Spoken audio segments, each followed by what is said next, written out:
السلام علیکم friends, welcome back to top smarties drama serial رنگ دے۔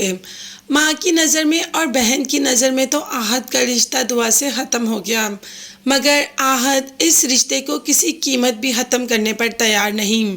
ماں نے کہا کہ اب رہ کیا گیا ہے، اتنا تو وہ لوگ ہمیں بول کے گئے، جبکہ آہت نے کہا کہ اماں ان کا بولنا بنتا تھا، ہم نے بھی تو ان کے ساتھ کیا کیا نا، اور ویسے بھی وہ لڑکی والے ہیں، جب ان کے گھر بارات نہیں جائے گی تو لوگ طرح طرح کے سوال کریں گے، جب انہیں ان سوالوں کو جواب دینا پڑے گا تو وہ ہم سے بھی تو سوال کریں گے۔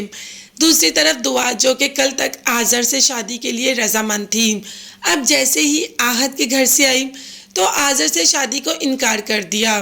ندرت نے بتایا کہ وہ بہت اچھا لڑکا ہے اور تمہارے بابا نے اس کو زبان دے دی ہے، تم نے رات کو وعدہ بھی تو کیا تھا، جس پر دعا نے کہا کہ امی میں رات کو اپنی ہوش میں ہی کب تھی، میں آذر سے شادی بالکل بھی نہیں کروں گی، بلکہ ابھی میں کسی سے بھی شادی نہیں کرنا چاہتی۔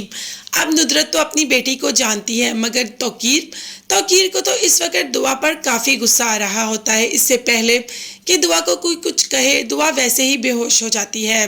جیسے ہی اس ہاسپٹل لاتے ہیں تو پیچھے سے آہت بھی آ جاتا ہے۔ اب آہت کو سب کچھ سمجھ آ رہا ہے کہ یہ معاملہ چل کیا رہا ہے۔ وہ یہ بھی جانتا ہے کہ اس کے گھر میں اس روز آدمیوں کو کس نے بھیجا، اور جب صبح ہوئی تو آدمی خود ہی چلے گئے کچھ لیے بغیر۔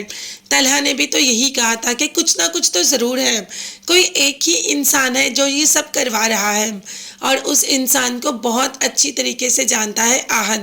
وہ جانتا ہے کہ آذر اور توقیر مل کر کوئی نہ کوئی گیم چلا رہے ہیں، اسی لیے جب ہاسپٹل آتا ہے تو توقیر کہہ دیتا ہے کہ تمہیں یہاں پر آنے کی ضرورت نہیں، تمہیں کس نے کہا کہ تم یہاں پر آؤ، جس پر آہت نے کہا کہ میں خود آیا ہوں، اور میں جانتا ہوں کہ میرے ساتھ جو بھی ہوا کس نے کیا، میرے ساتھ جو ہوا وہ آپ نے کروایا۔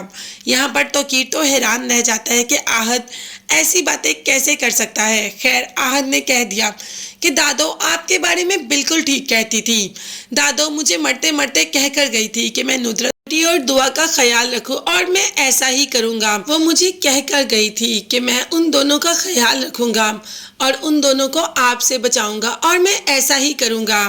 آپ جتنی بھی کوشش کر لیں، آپ ان دونوں کو نقصان نہیں پہنچا سکتے۔ اور ہاں، آپ کے ساتھ جو آذر صاحب ہیں نا آپ کے، ان کو بھی میں بہت اچھی طریقے سے جان چکا ہوں۔ اب آپ لوگ دعا کا اور ندرت آنٹی کا کچھ بھی نہیں بگاڑ سکتے۔ مجھے ساری گیم سمجھ آ گئی، اور ساری گیم ثبوتوں کے ساتھ سب کے سامنے لے کر آؤں گا۔ اب ایک منٹ کے لیے تو توقیر آہت سے ڈر ہی جاتا ہے۔ دیکھتے ہیں کہ ہارے گا کون، توقیر یا آہت۔ یہ دیکھنے کے لیے چینل کو لازمی سبسکرائب کیجیے گا، بیل آئیکن بھی پریس کریں تاکہ ہر ویڈیو آپ تک بآسانی پہنچ سکے۔ اپنا بہت زیادہ خیال رکھیے گا۔ نیکسٹ ویڈیوز تک کے لیے اللہ حافظ، bye bye and take care.